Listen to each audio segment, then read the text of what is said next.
I always thought the old man in the park was just another eccentric character, a fixture among the dog walkers and joggers. He'd sit on the same weathered bench every day, his eyes following the movement of people with an intensity that was slightly unsettling.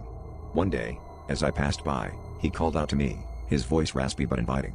Curiosity piqued, I approached, and that's when I saw it, a sketchbook filled with portraits of me, surrounded by shadows that seemed to twist and curl off the page. Intrigued yet unsettled, I asked him why he drew me like that. He simply smiled, whispering that the shadows were always there.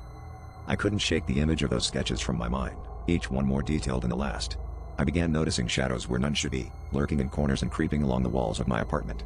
At first, I thought it was just my imagination, a trick of the light, but they seemed to be following me. I confronted the old man again, demanding answers. He chuckled softly, telling me the shadows were drawn to me because I was marked. His words echoed in my mind, but he refused to say more, returning to his sketches, completely absorbed. Determined to understand, I started researching local legends, hoping to find some connection to this bizarre situation. I found tales of a cursed artist, said to have drawn the souls of the living into his work, trapping them in shadow forever. The stories described a man who wandered parks, seeking those who bore the mark. The more I read, the more I realized I was unknowingly living out this eerie folktale. Desperate, I returned to the park, but the old man was gone, as if he had vanished into thin air, leaving no trace behind.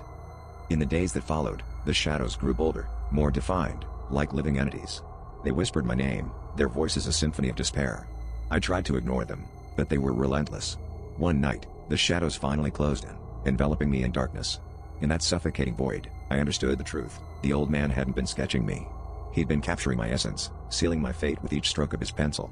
Now, I am one with the shadows, part of his eternal gallery, silently screaming from within the darkness.